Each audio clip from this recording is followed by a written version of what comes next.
morning. It is lovely to see you. Thank you for joining me and tuning in. If you're watching the replay, do give me a hashtag replay in the comments. Let me know that you are here. It is always lovely to know who is tuning in and watching. So if you are watching in live as well, please do make sure you say hello. Today, I am speaking about how to know whether it is time to outsource in your business.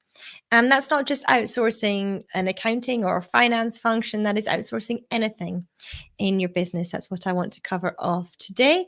I hope you had a lovely weekend as well, since we are here on Monday morning.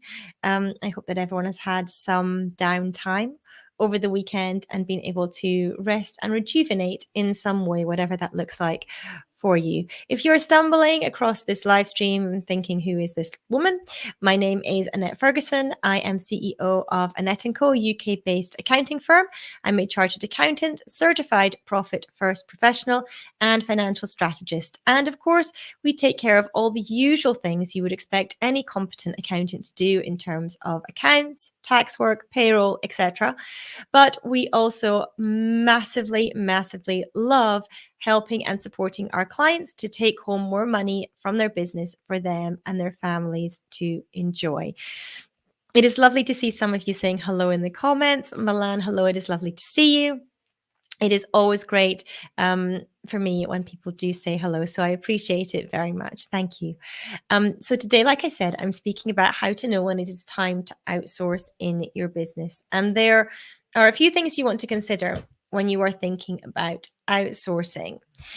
Usually, outsourcing will be considered in a situation where you feel like you don't have enough hours in the day, you don't have enough time to do everything that you need to do, and therefore, do you hire in someone? Do you outsource to someone? What is it that you need to do in order to be able to do that? Good morning, Georges. Thank you so much for joining me. So when you are thinking about outsourcing, the first thing that you need to understand is what it might be that you currently do that you feel like you want to outsource to free up your time.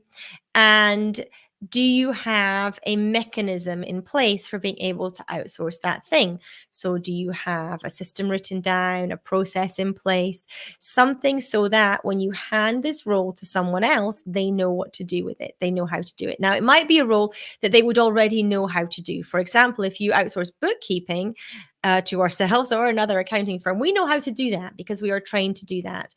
But it might also be a task that you want to outsource to a virtual assistant, for example, who may not be trained in the system that you use, the processes that you have. So understanding that when you're outsourcing, in some situations, you'll be outsourcing to somebody who knows how to do the thing and you need to give no training and they just run with it. And in other situations, you may be outsourcing to somebody who you do need to train and you need the time and you need this system, the documentation, whatever that is, to be able to outsource to that person. So there's those two different types of situation when you're thinking about outsourcing and getting things off your plate and basically onto someone else's plate to free up some of your time to do other things in your business or indeed other things in your life. So that's one consideration about the type of person that you will need, the type of role, and whether or not you need to train them and you need to have things in place already for them to do what they need to do or whether they can run with it. So understanding those things is really important, but also understanding, can you afford to outsource? What does that look like when you actually map it out into your profit plan? Now, a profit plan is a name that we have come up with for a forward-looking forecast with the principles of profit first layered into it. If you are new around here, Profit First is a book by Mike Michalowicz, and it is something that we are absolutely passionate about putting in place in people's businesses because it ensures that the business becomes profitable. It makes sure that there is money being taken home by the business owner. And so when we build out forecasts, when we build out profit plans for businesses, we layer this in and make sure it's part of what is baked into a client's business. So when we're looking at outsourcing, we want to be able to layer in this scenario into your profit plan, into your forward-looking forecast for your business to understand, can the business afford to outsource at the rate it is being suggested by the person you're looking to outsource to, whatever that role is that you're looking to outsource, and making sure the business can afford it. Now, in some situations, you might be looking to outsource something that will free you up to generate more revenue in sales. And so that can be a tricky calculation. However, don't assume that that's going to come in month 1 or even month 2. And it might be month 3 or 4 before the effects of your outsourcing impact your top line revenue in terms of you increasing your time. So understanding what you might need to have set aside to enable that can be a really important part of the process as well. So these considerations in terms of the type of person, in terms of whether you will need to get things in place to bring them on board, and then also in terms of the business's revenue and where that needs to be. And if you do need to increase revenue in order to get this outsourcing service provider in place, what time scale do you think you'll be able to do that over? Because it is very, very, very, very rare that that will be in month 1 or month 2. It may be in month 3 or month 4, but it's unlikely to be straight away. So do you have the ability to absorb that additional cost in your business, at the very least in the short term, so that you can get all these pieces of the puzzle in place? What can be really tempting to do is that when you are really busy in your business is to hire in a bunch of people all at the same time and just chuck everything at them. And that's typically not the most effective way to bring on outsourcing providers and to get things done accurately, well, and efficiently.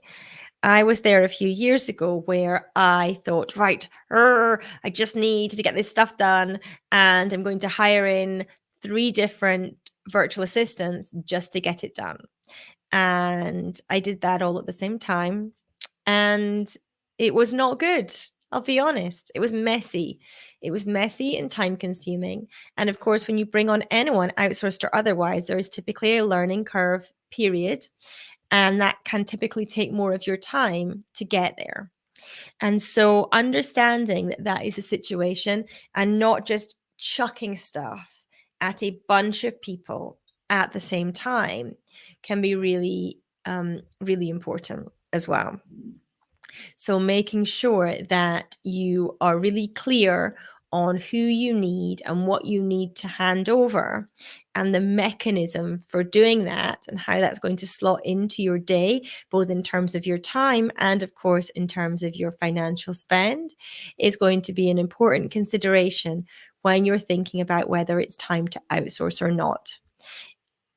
And so I hope that helps explain the thought process and the processes, in fact, that I go through when I think about outsourcing. And I recommend that you think about as well when you're outsourcing, because you will need time and energy to dedicate to onboarding an outsourcing partner, whether that's an individual or a company that you're outsourcing to. And of course, you will need to work out the financial side of how they get paid, when they get paid, and how that fits into your overall business model as well. So those for me are the 2 key considerations when you're looking to outsource something as well. I would love to know what your thoughts are on the key considerations that you think are important when outsourcing, some of the things that you might have got burned with in the past. If you want to share those in the comments, that can always help others who are coming to this live stream as well. And that can be really, really helpful to help and support each other in the comments too. If you want to reach out to me, I would love to hear from you as well. You can head over to my website at annetteandco.co.uk, ANNETTEANDCO.uk.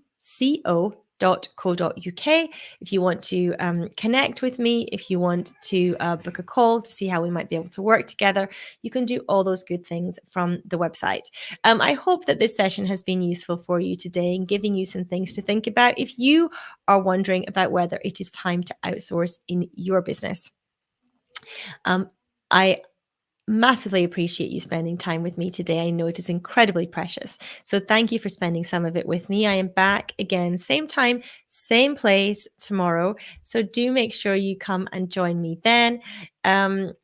Lovely. I love this comment that we've had from Georges here. Totally agree that you must have documented prior to outsourcing the tasks, and it makes it so much easier for the handover. Absolutely. I have been in that position where I have not had that, and it is messy and uncomfortable and hard. So having everything, having the process understood before you try and chuck it at someone else can be very, very helpful. So thank you for joining me today. Thank you for tuning in. I appreciate your time. It is precious, and I appreciate you spending some of that with me. I am back the same time again tomorrow. As always, I try and go live at around about 10:30. So I will be doing that again tomorrow, wherever you happen to be watching today. So thank you for tuning in and joining me, and I will see you all again tomorrow. Take care, everyone.